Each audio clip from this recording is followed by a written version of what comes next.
Koppal constituency, पूरा कर्नाटक आपकी आवाज सुनने के लिए इंतजार कर रहे हैं। आप निवेदन करता हूं, आप मंच पर आइए और निवेदन करें। मोदी मोदी। ನಾವು ದಯವಿಟ್ಟು ಎಲ್ಲಾ ಸಭಿಕರಲ್ಲಿ ಕೈ ಮುಗಿದು ವಿನಂತಿ ಮಾಡಿಕೊಳ್ತೇನೆ.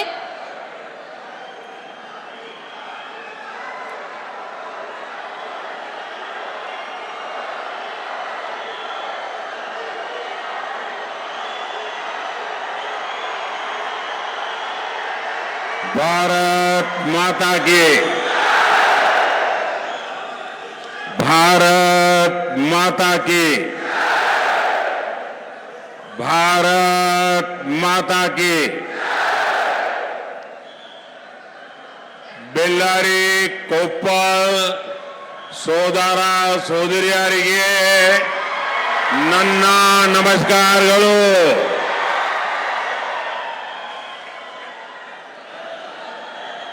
मैं आंजनेयाद्रि तीर्थ श्री विरूपाक्ष मंदिर और श्री विजय विठल देवस्थान को श्रद्धा पूर्वक प्रणाम करता हूं। साथियों,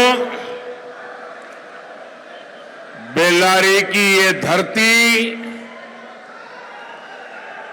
विजयनगर साम्राज्य की समृद्धि की गवाह है। इसलिए यहां के लोग विकसित भारत, विकसित कर्नाटका के संकल्प के साथ पूरी मजबूती से खड़े हैं।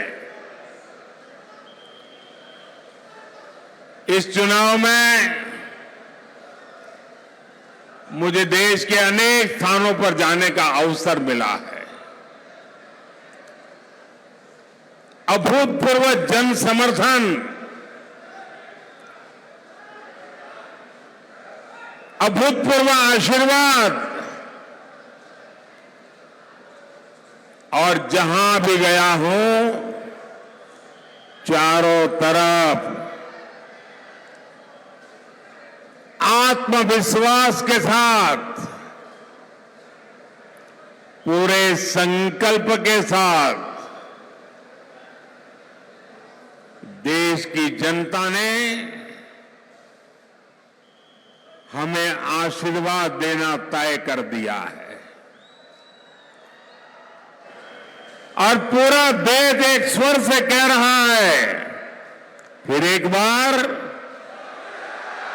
फिर एक बार, फिर एक बार। भाइयों और बहनों, आज जब भारत तेजी से आगे बढ़ रहा है तो कुछ देशों को, कुछ संस्थाओं को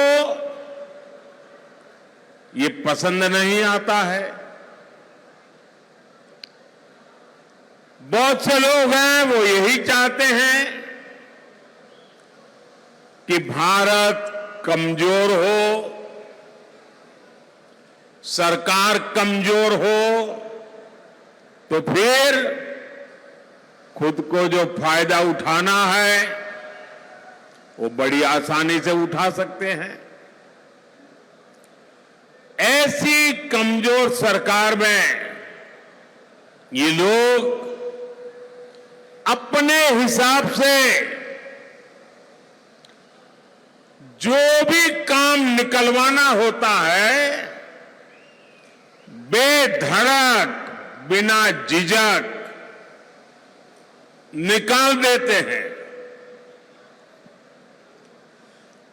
और कांग्रेस को भी इससे करप्शन की खुली छूट रहती थी।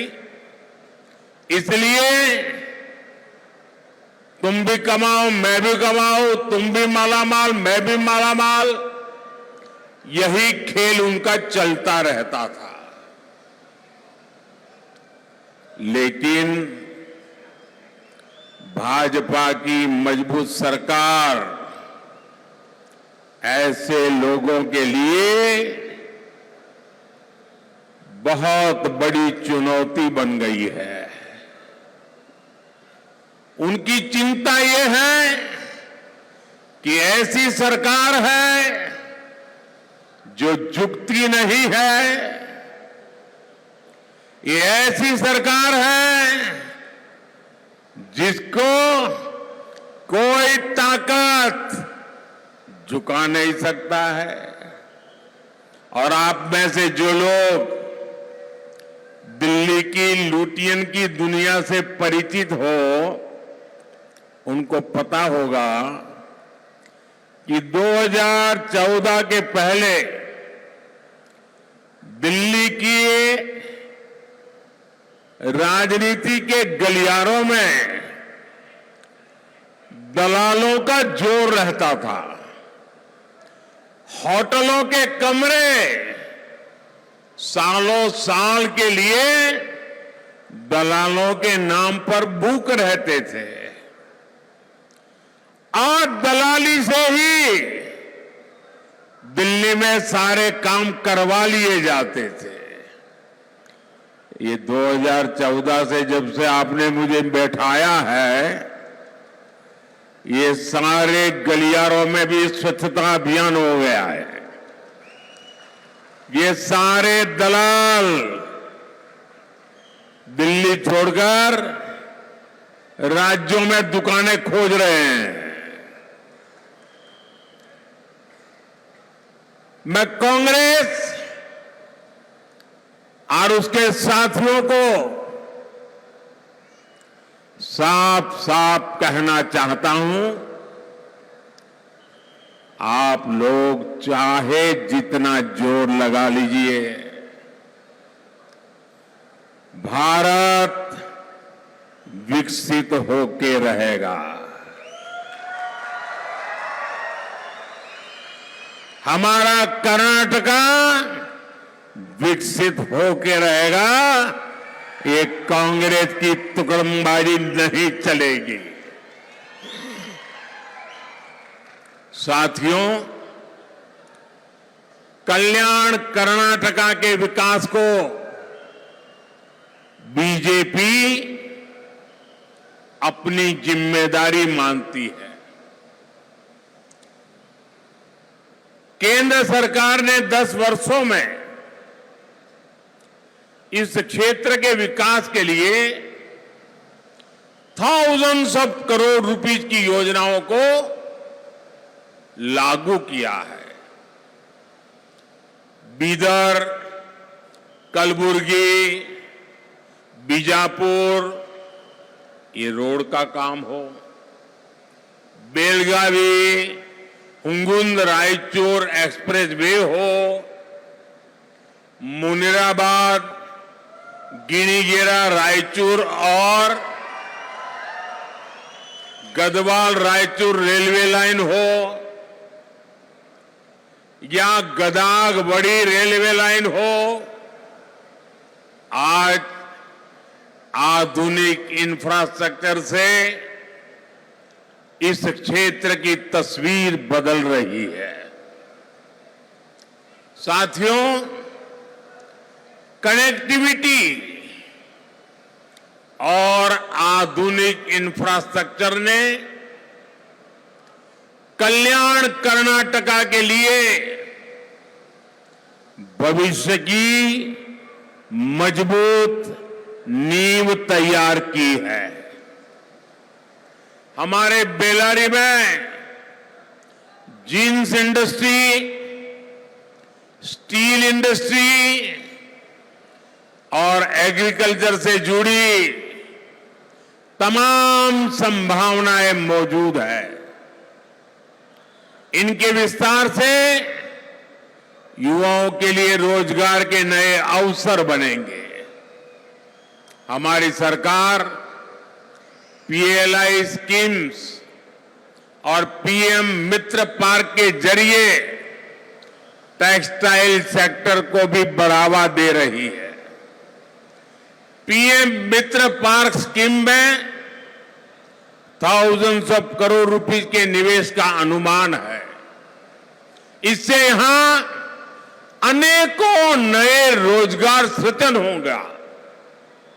हमारा प्रयास है कि बेलारी की जींस मेड इन इंडिया की पहचान बने।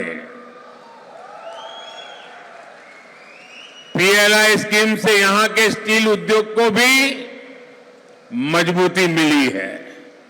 साथियों, बीजेपी के प्रयासों से कोप्पल का टॉय क्लस्टर भी अब दुनिया में छाने जा रहा है। कोप्पल की टॉय इंडस्ट्री में हजारों करोड़ रुपए का निवेश हो रहा है, जिससे यहां रोजगार के अनेक नए मौके बन रहे हैं। आप हैरान हो जाएंगे भाइयों, भारत जैसा देश, हमारे यहां हस्तशिल्प में लोग माहिर,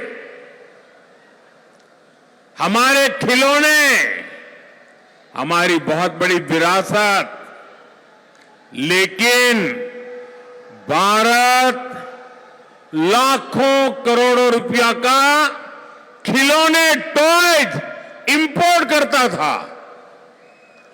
और जब मैंने खिलौने अब इंपोर्ट नहीं होंगे, अब हिंदुस्तान के खिलौने दुनिया में जाएंगे, इसके लिए एक के बाद एक कदम उठाए। तो कांग्रेस वाले मेरी मजाक उड़ाते थे कि देश का इतना बड़ा प्रधानमंत्री ये खिलौने खिलौने करता रहता है, लेकिन आज दुनिया के देशों में भारत के खिलौने एक्सपोर्ट होना शुरू हो गया।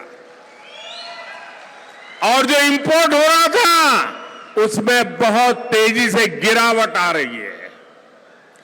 बीजेपी का वोकल फॉर लोकल का मंत्र यहां के खिलौनों के लिए नया मार्केट बन रहा है, ग्लोबल मार्केट बन रहा है।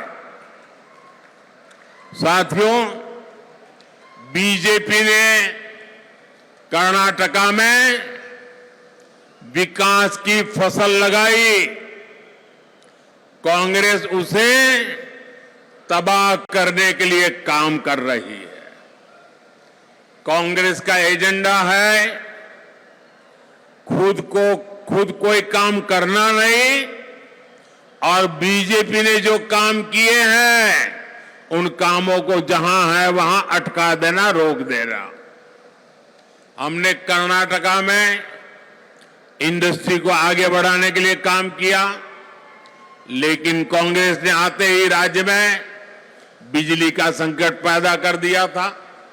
आप भी जानते हैं कि बिजली नहीं होगी तो इंडस्ट्री अपने आप ठप हो जाएगी। इस संकट का बुरा प्रभाव कर्नाटका की इंडस्ट्रीज पर पड़ा।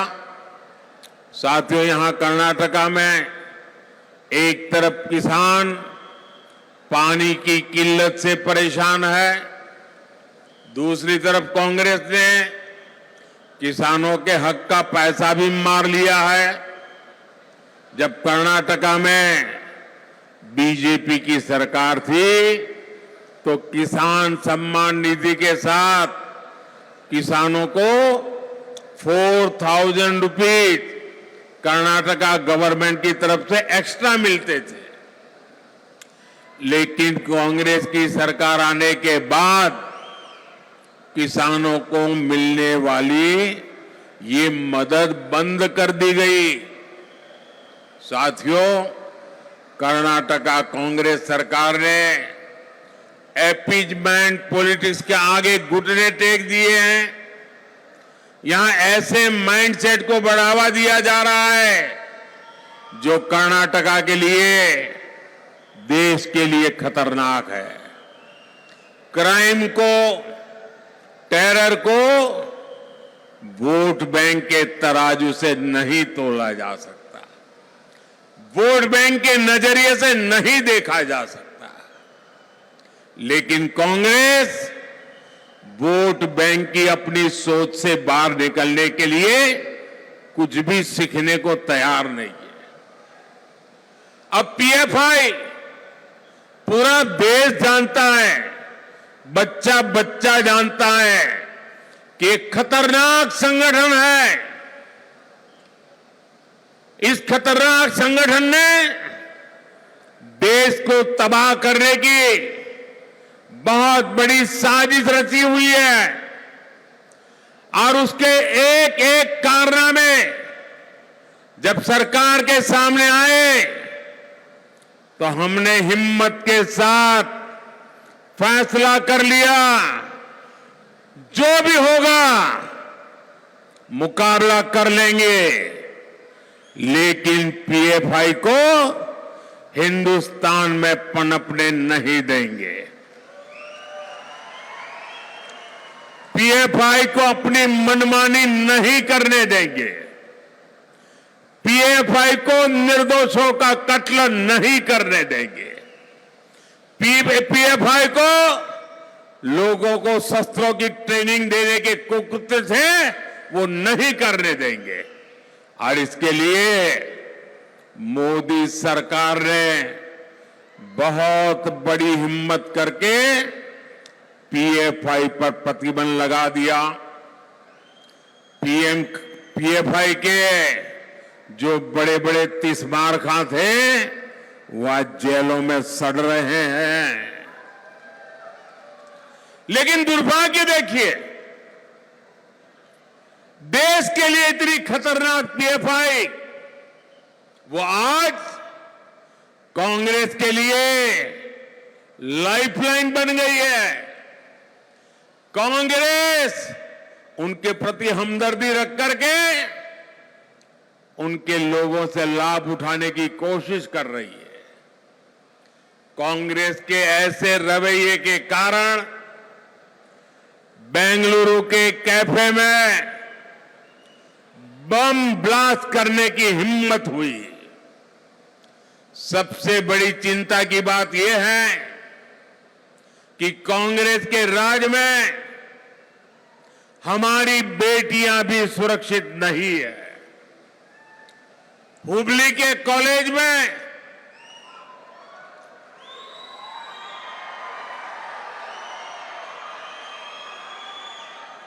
सरेआम एक नौजवान बेटी को चाकू के एक के बाद एक वार कर करके मौत के घाट उतार दिया गया। लेकिन कांग्रेस पार्टी इस प्रकार की प्रवृत्ति करने वालों के लिए डर का नामो निशान नहीं रहा है। उल्टा जिनकी बेटी मारी गई वो पूरा परिवार बेचारा चिंता में जी रहा है। और यह कांग्रेस की नीतियों का परिणाम है। जब कैफे में बम ब्लास्ट हुआ तो उन्होंने पहला क्या बयान दिया कि तो गैस सिलेंडर फटा है। अब ये सिलेंडर फटा है कि इनका दिमाग फटा है?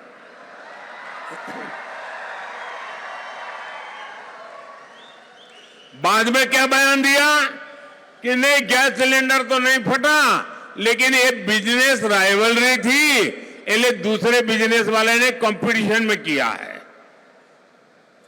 और जब एनआईए के पास मामला आया और जब जांच शुरू हुई तो इसके पीछे खतरनाक साजिश ध्यान में आई। बंगाल में जाकर के लोग पकड़े गए।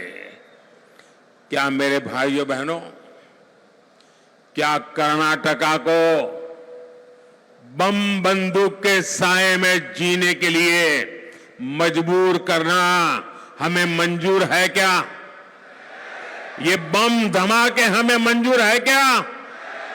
और सोई हुई सरकार हमें मंजूर है क्या? क्या निर्दोषों को मरने देंगे क्या?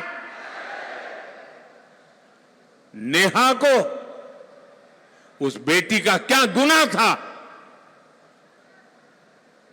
और उसके पिता तो कांग्रेस के कार्यकर्ता है।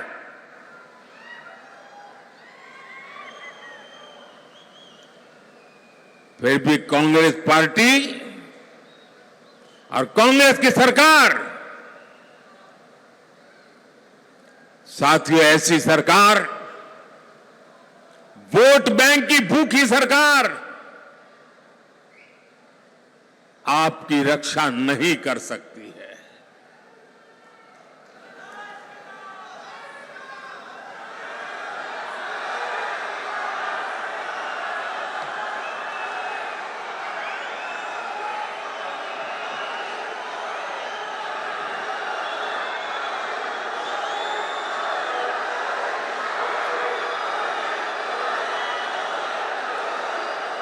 साथियों, मैं आपसे आशीर्वाद मांगने आया हूं। आज मैं आपसे कुछ मांगने आया हूं।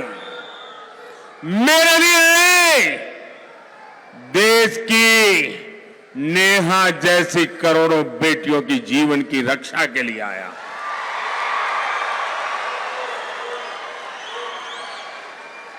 मैं आपसे आशीर्वाद मांगने आया हूं, सत्ता में बैठ करके मौज करने के लिए नहीं। ये बम धमाकों की सोच वाले लोगों का दिमाग ठिकाने लगाने के लिए मैं मांगता हूं।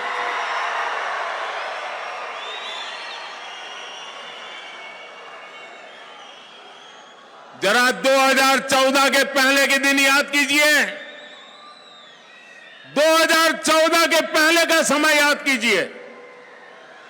आए दिन बम धमाके होते थे कि नहीं होते थे? बेंगलुरु में बम धमाके होते थे कि नहीं होते थे? मैंगलुरु में बम धमाके होते थे कि नहीं होते थे? कोयम्बतूर में बम धमाके होते थे कि नहीं होते थे? अयोध्या में बम धमाके होते थे कि नहीं होते थे? दिल्ली में उनकी नाक के नीचे बम धमाके होते थे कि नहीं होते थे? 2014 के बाद ये बंद हुआ कि नहीं हुआ? हुआ कि नहीं हुआ? भाइयों बहनों, अगर देश की जनता की सुरक्षा की जिम्मेवारी आपके जहन में है तो अच्छे अच्छे बम बंदूक भी ठिकाने लग जाते हैं, और आज लग गए हैं। और मेरे साथियों, ये मोदी है,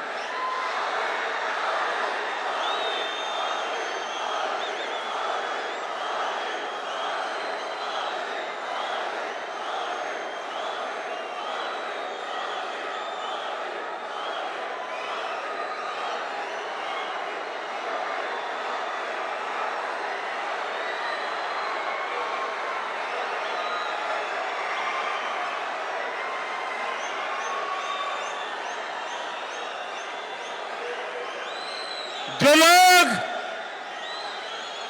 जो पड़ोस में से आतंकवाद एक्सपोर्ट करते थे, जो पड़ोस में से आतंकवाद एक्सपोर्ट करते थे, आज वो आटा इंपोर्ट करने के लिए लाले पड़ रहे हैं, लाले पड़ रहे हैं जी।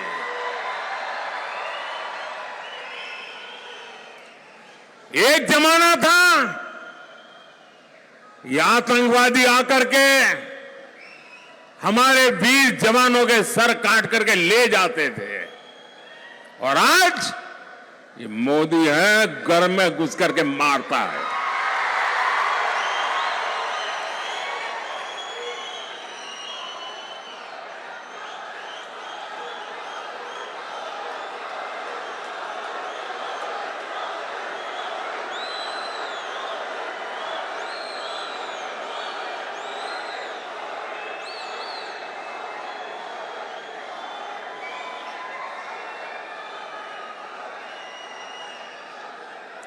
साथियों, मैं आपसे सवाल पूछना चाहता हूं, ये बम धमाकों वालों के बुरे दिन आए किसके कारण? किसके कारण? ये बम धमाके बंद हुए किसके कारण? ये आतंकवादी कांपने लगे किसके कारण? ये आतंकवादी भागने लगे किसके कारण? आपका जवाब गलत है। ये मोदी के कारण नहीं। ये जो परिवर्तन आया है वो आपके वोट की ताकत से आया है।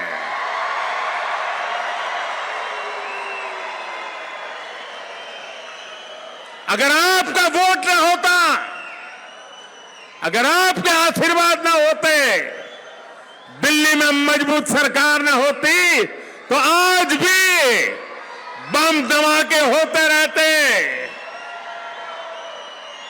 निर्दोष लोग मरते रहते। भाइयों बहनों,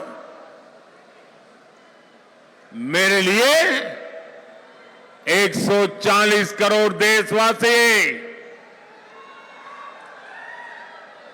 140 करोड़ देशवासी ये मेरा परिवार है।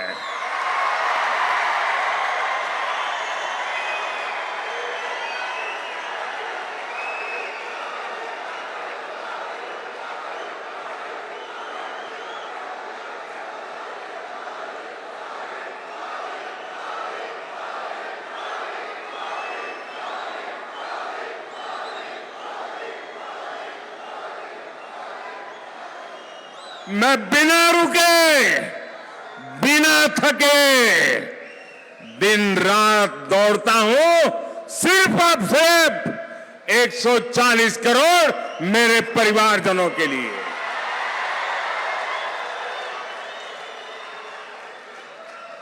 साथियों, अगर नाम कमाना हो तो मोदी प्रधानमंत्री एक बार बन चुका,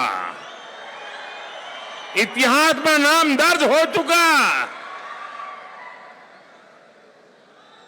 और कोई भी होता तो प्रधानमंत्री पद की मौज लेता होगा,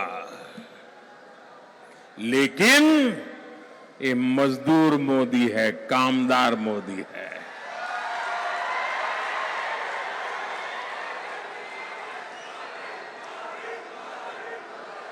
जीवन की आखिरी सांस तक सिर्फ और सिर्फ आपके लिए जीऊंगा।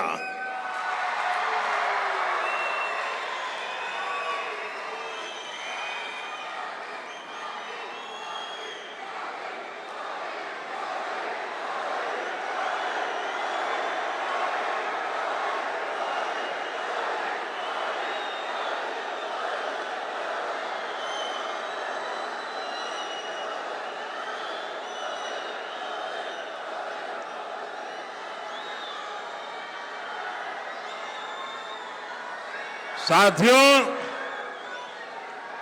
ये आपका जो प्यार है ना,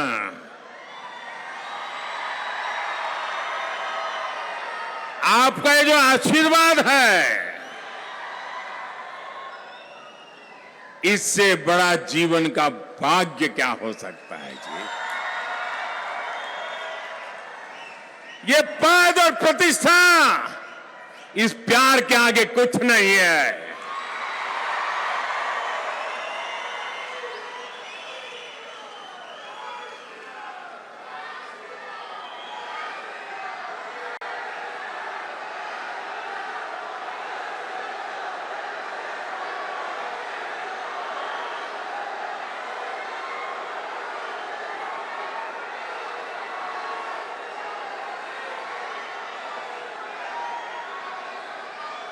साथियों,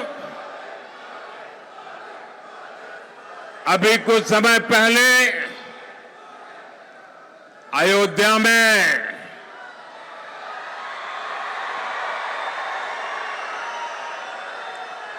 500 साल के बाद 500 साल के बाद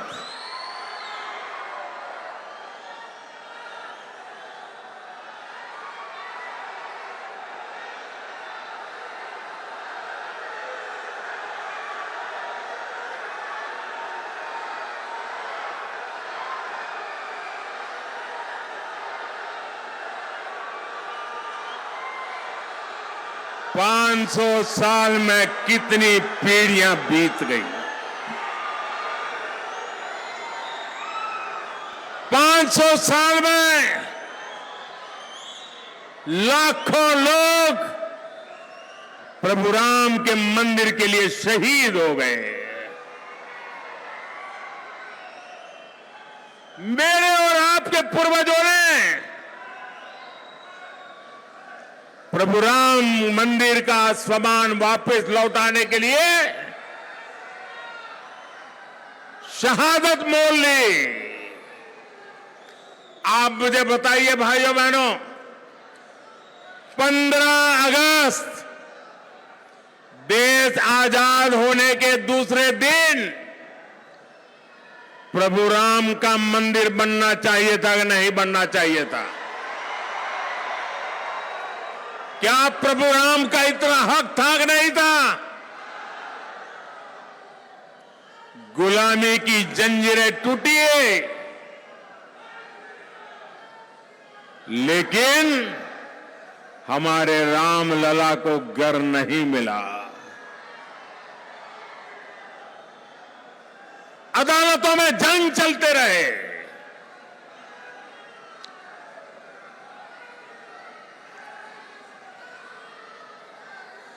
आप मुझे बताइए, 500 साल के बाद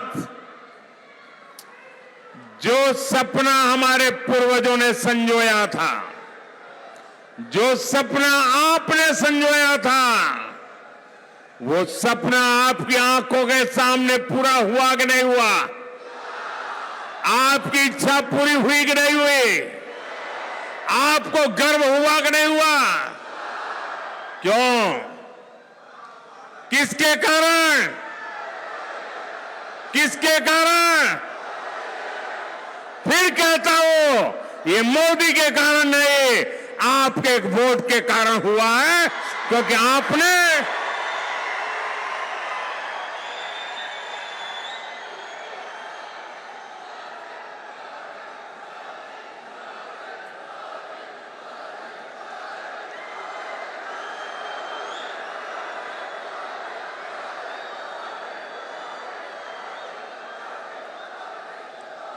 आपके मन में जो भी अभी राम मंदिर दर्शन नहीं करने के, आपके मन में इच्छा है कि नहीं राम मंदिर के दर्शन करने की? जरा हाथ ऊपर करो, इच्छा है कि नहीं है? सबकी इच्छा है ना? आपके मन में होता है कि माता पिता को लेकर राम मंदिर के दर्शन जाएंगे? आप उसको अपना सौभाग्य मानते हैं ना? आप इसको अपना गर्व मानते हैं ना? लेकिन देखिए, जब प्रभु राम के मंदिर की प्राण प्रतिष्ठा हो रही थी और राम मंदिर ट्रस्ट वाले ये कांग्रेस के नेताओं के घर गए, ये इंडी अलायंस के उनके लोगों के घर गए, उनको जाकर के निमंत्रण दिया कि प्रभु राम लला की प्राण प्रतिष्ठा का शुभ अवसर है, आप आइए। इन्होंने क्या किया? राम लला के मंदिर की प्राण प्रतिष्ठा के इस पवित्र कार्यक्रम का पवित्र निमंत्रण इन्होंने ठुकरा दिया। आप मुझे बताइए, जिन्होंने राम लला के निमंत्रण को ठुकरा दिया, उनको आप ठुकराएंगे कि नहीं ठुकराएंगे? ठुकराना चाहिए कि नहीं ठुकराना चाहिए? भाइयों बहनों, ये प्रभु श्री राम का तो अपमान है ही है। 500 साल के संघर्ष का अपमान है। 500 साल की लक्षावधि लोगों की शहादत का अपमान है।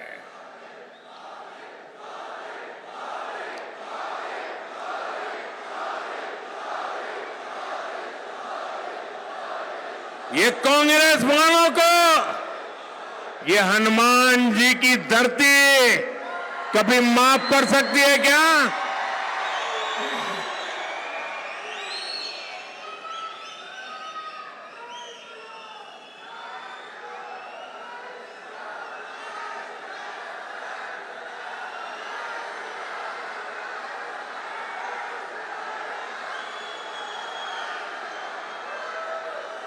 और साथियों, इतना बड़ा देश, मुझे जरा बताइए, इतना बड़ा देश, कोई डरपोक नेता इतने बड़े देश को चला सकता है क्या?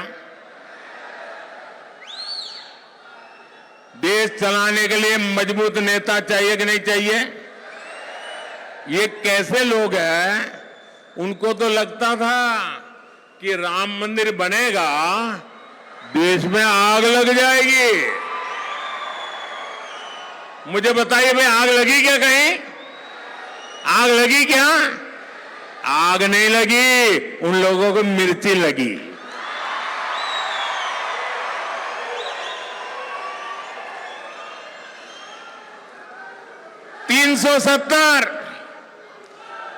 ये लोग 370 कोई ऐसी जादुई चिराग है जैसे बड़े सोने के डिब्बे में ऐसे रोज पूजा पाठ में रखे हुए बैठे थे और देश को डरा रहे थे। 370 को हाथ लगाया तो देश टूट जाएगा, खून की नदियां बहेगी, ऐसा कहते थे कि नहीं कहते थे? 370 हटा कि नहीं हटा? हटा कि नहीं हटा? कश्मीर में शान से तिरंगा फहर रहा है कि नहीं फहर रहा है? साथियों, मुझे याद है, मैं 91-92 में कन्याकुमारी से तिरंगा झंडा लेकर के निकला था। श्रीनगर के लाल चौक में तिरंगा झंडा फहराना था। उस समय श्रीनगर के लाल चौक में तिरंगे झंडे को जलाया जाता था। तिरंगे झंडे को जूतों तले उसको घसीटा जाता था, रौंद दिया जाता था। और मुझे याद है, यहां रायचूर के लोग होंगे तो उनको मैं बताना चाहता हूं, ये करीब 30-35 साल पहले की बात है। हम जब यात्रा लेकर के चले तो हम रायचूर जब पहुंचे तो रात के 3 बज गए थे, रात को 3 बजे, और हम लोग चर्चा कर रहे थे कि भाई यार रात को 3 बज गए, रायचूर में कौन होगा, अब जाकर के हम सो जाएंगे। लेकिन हम हैरान थे, रात को 3 बजे पूरा रायचूर सड़कों पर था। और मैंने आज से 35 साल पहले रायचूर के लोगों का जो प्यार देखा था ना, जो उत्साह देखा था, जो ताकत मिली थी, जब प्रधानमंत्री बना तो 370 हटा के रहा।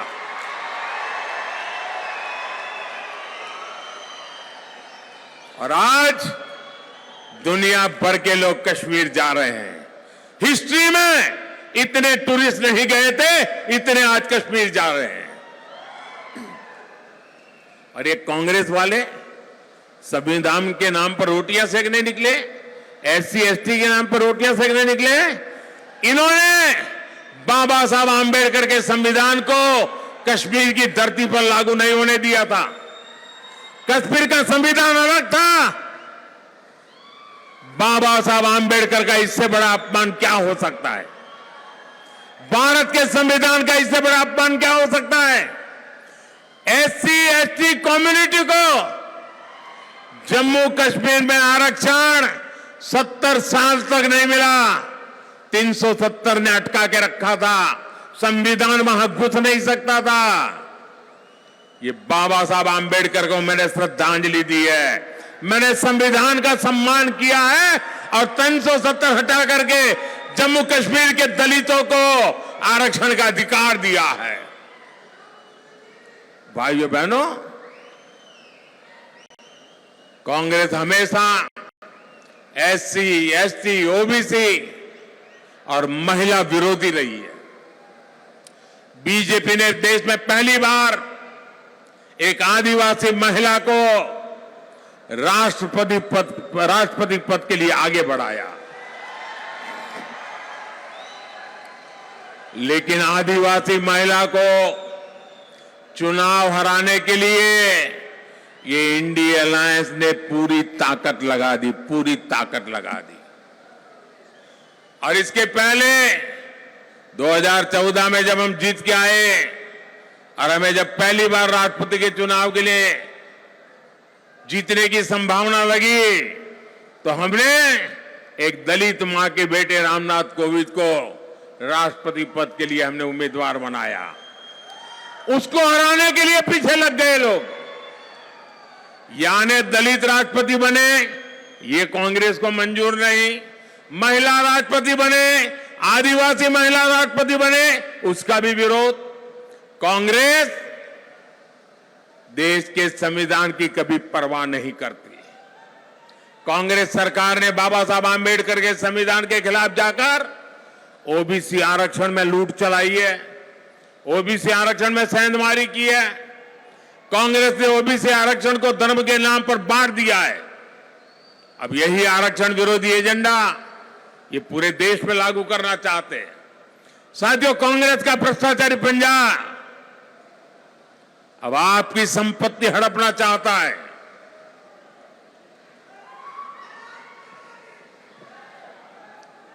ये मैं खबर आपको चौंकाने वाली खबर देना चाहता हूं, बताऊं?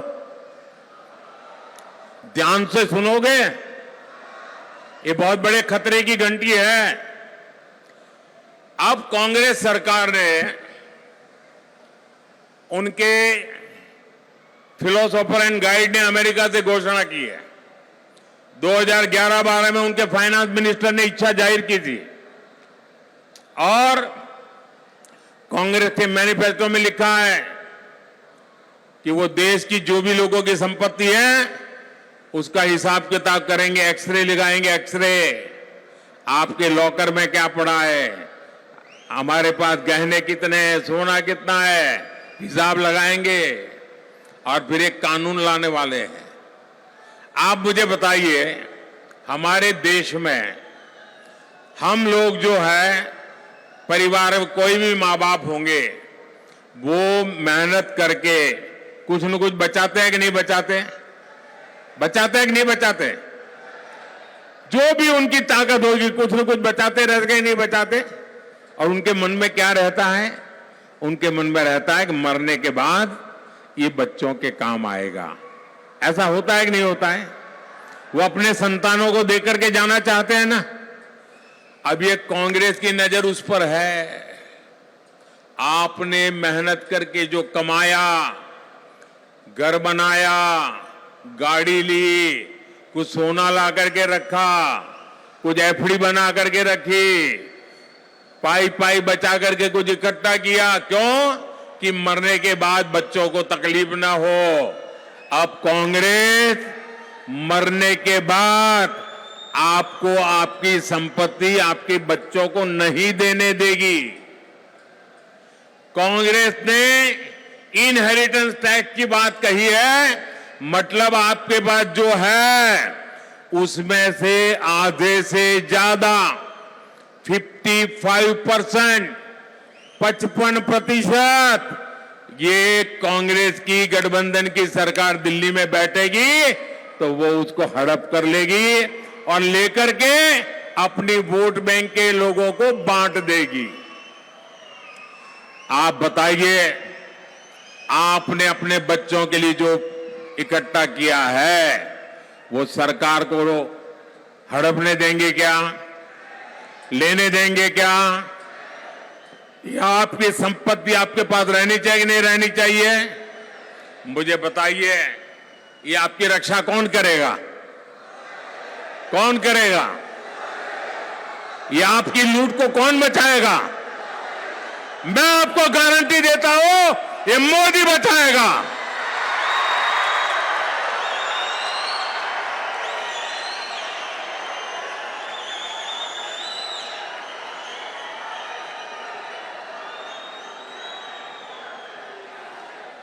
और इसलिए मोदी अपने लिए नहीं, आपके लिए आपसे आशीर्वाद मांगने आया है।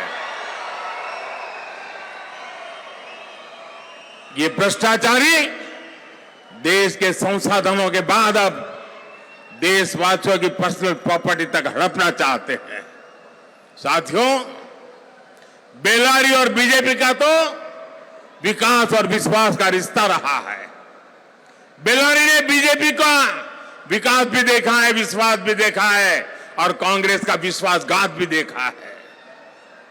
हम सबकी लोकप्रिय नेता स्वर्गीय सुषमा स्वराज ने यहां से चुनाव लड़ा था। उन्होंने बेलारी से कांग्रेस के परिवारवाद को चुनौती दी थी। हार के बावजूद सुषमा जी लगातार बेलारी के साथ अपना नाता जोड़ के रखा। बेलारी के सुख दुख के साथ वो हमेशा जुड़ी रही। बहन सुषमा जी बाद में भी बेलारी आती थी, यहां के लोगों से मिलती थी, लेकिन कांग्रेस की मुखिया मैडम जिन्हें बेलारी ने चुनाव जितवाया, उन्होंने कभी बेलारी की परवाह नहीं की। भाइयों बहनों, आपके साथ दगा किया, धोखा किया आपके साथ। अब तो हाल ये है, कांग्रेस के नेताओं का, मैंने पार्लियामेंट में कहा था, इस चुनाव में ये कांग्रेस के नेता चुनाव लड़ने की हिम्मत नहीं करेंगे। तो ये हंस रहे थे। मैंने कहा आपके बड़े बड़े नेता लोकसभा का चुनाव से भाग जाएंगे और राज्यसभा में घुस जाएंगे, और ऐसा ही हुआ। जिस सीट पर ये लोग अपना खानदानी हक समझते थे, उसे भी छोड़ करके भागना पड़ा इनको। साथियों, झूठ बोलना, अफवाह फैलाना, धोखा देना, ये कांग्रेस का ट्रैक रिकॉर्ड है। कांग्रेस की फर्स्ट फैमिली कई पीढ़ियों से गरीबी हटाओ का नारा देती आई। आज भी कांग्रेस के शाहजादे वही नारा देते घूमते फिरते हैं। इसी तरह कांग्रेस के शाहजादे ने बेलारी की जींस इंडस्ट्री को सरकार बनने के 1 महीने के भीतर पैकेज देने का वादा किया था। वादा किया था कि नहीं किया था? अभी फिर शाहजादे यहां आए, फिर से वही झूठा वादा दोहरा करके चले गए। साथियों, 7 मई को आपका एक एक वोट कांग्रेस के गलत मंसूबों को कामयाब होने से रोकेगा। अब जेडीएस भी हमारे साथ है और हमारा अलायंस किसानों और युवाओं के लिए काम करेगा। आपका वोट भारत के विकास अभियान को ताकत देगा। यहां बेलारी से मेरे बहुत पुराने साथी बी श्री रामुलु जी और कोपल से बसवराज क्यावातर को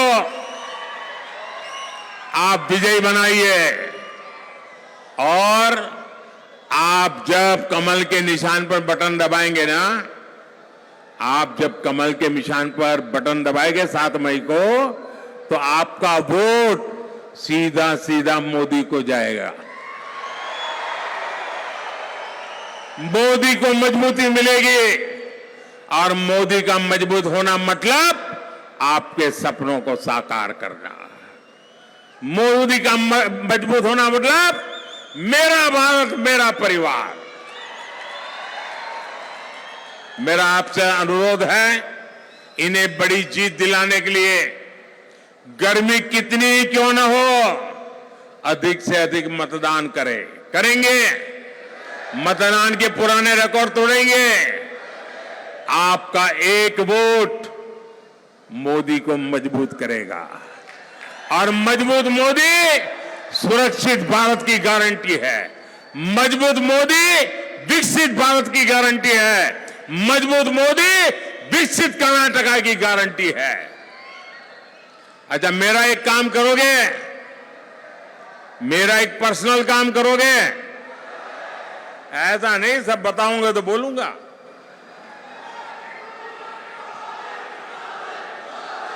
मेरा एक पर्सनल काम करोगे? पक्का करोगे?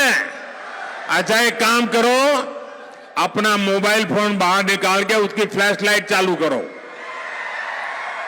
पहले अपने मोबाइल की फ्लैश लाइट चालू करो। सबके सब मोबाइल की फ्लैश लाइट चालू करिए। सबके सबकी मोबाइल की फ्लैश लाइट चालू हो। अच्छा, मेरी बात सुनिए। मेरा एक काम करना है, मैं बताऊं। भारत माता की, मेरा काम सुनिए। मेरा एक काम, मेरा पर्सनल काम है, करोगे? मेरा पर्सनल काम करोगे? आप ज्यादा से ज्यादा परिवार में जाइए, लोगों से मिलिए और उनको बताइए अपने मोदी जी अपने बेलारी क्षेत्र में आए थे और मोदी जी ने आपको प्रणाम भेजा है। मेरा प्रणाम पहुंचा देंगे, घर घर मेरा प्रणाम पहुंचा देंगे, हर परिवार को मेरा प्रणाम पहुंचा देंगे। बोलिए भारत माता की, भारत माता की, भारत माता की। बहुत बहुत धन्यवाद।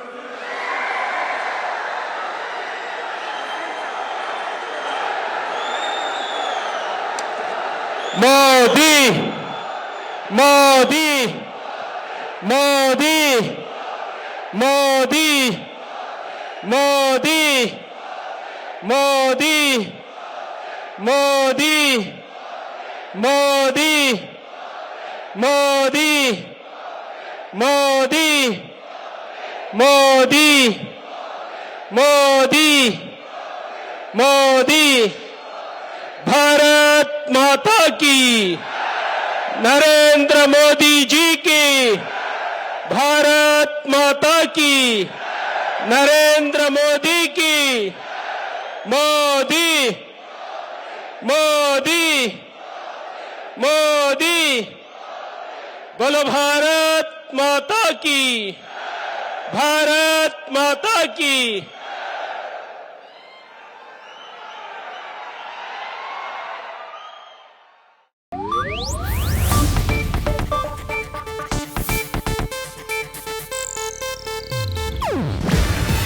ಇದು ಏಷ್ಯಾನೆಟ್ ನ್ಯೂಸ್ ನೆಟ್ವರ್ಕ್ ಪ್ರಸ್ತುತಿ. ನೀವು ನೋಡ್ತಿದ್ದೀರಾ ಏಷ್ಯಾನೆಟ್ ಸುವರ್ಣ ನ್ಯೂಸ್.